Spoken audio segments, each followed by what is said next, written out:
আসসালামু আলাইকুম রহমতুল্লাহি ওবরাকাতুহু। আলহামদুলিল্লাহি রব্বিল আলামিন ওয়াসসালাতু ওয়াসসালামু আলা সাইয়্যিদিল মুরসালিন খাতামান নাবিয়্যিন ওয়া সাহাবিহি আজমাইন, আম্মা বাদ। আমি এখন আপনাদের কাছে সাওমের প্রকারভেদ নিয়ে আলোচনা করব। মহান আল্লাহ রব্বুল আলামিন বান্দার জন্য বড় নিয়ামত দিয়েছেন সাওমকে।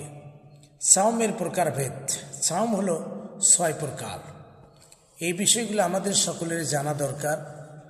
সাওম সম্পর্কে আমাদের শুধু ফরজ সাওম সম্পর্কে অনেকে আমরা জানি, কিন্তু সাওম আরবি শব্দ যার বাংলা অর্থ হচ্ছে বিরত থাকা।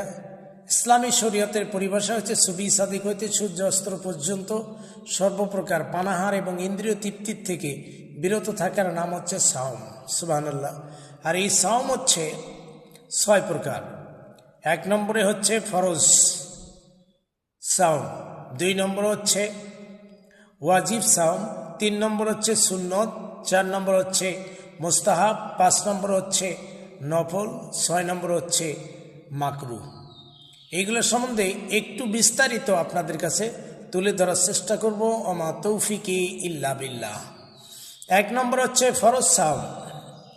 বছরে শুধু রমজান মাসের আল্লাহ রব্বুল আলামিন আপনার আমার প্রত্যেকটা মুসলমান নর ও নারীর জন্য যে রোজা ফরজ করে দিয়েছেন মাসব্যাপী, এই রোজাটি রাখা হচ্ছে ফরজ।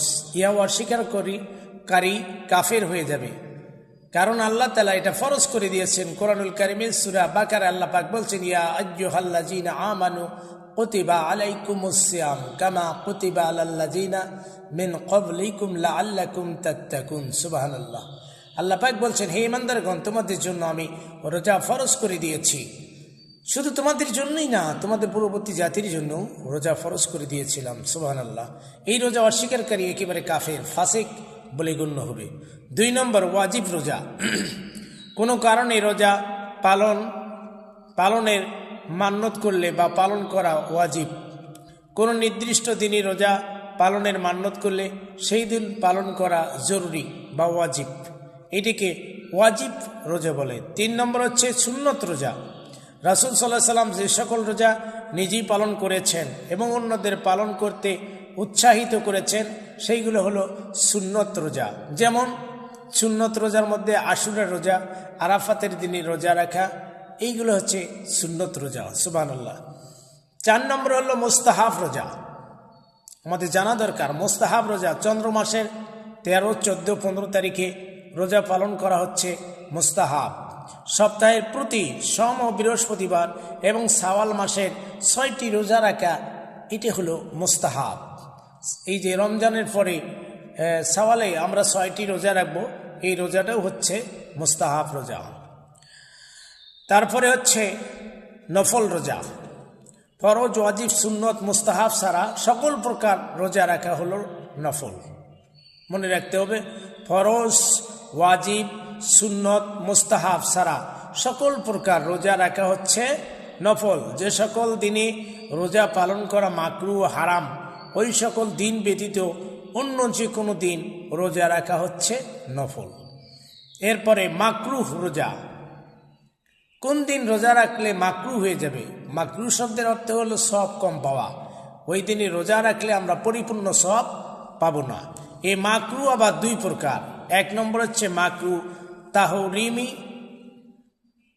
1 নম্বরে মাকরুহ তাহরিমি, 2 নম্বর হচ্ছে মাকরুহ তানজিহি, যা অপছন্দনীয় কাজ। যেমন মুহররম মাসের 9 বা 11 তারিখে রোজা পালন না করে শুধু 10 তারিখে পালন করা। মুহররমে 2টি রোজার কথা বর্ণনা আছে আল্লাহর রাসূল থেকে।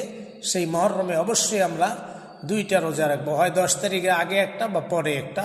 এটা আমাদের খেয়াল রাখতে হবে। এতে ইহুদিদের সাথে সামঞ্জস্য হয়।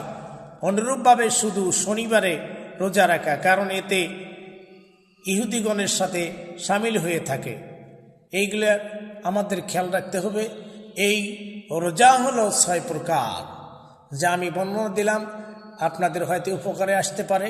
এই কথাগুলো ও বেশি বেশি করে আপনারা ছড়াবেন, সকলে যেন এই কথাগুলো মানতে পারে। আল্লাহ রব্বুল আলামিন আপনাকে আমাকে সকলকে তৌফিক দান করুক। সকলে বলে আমিন।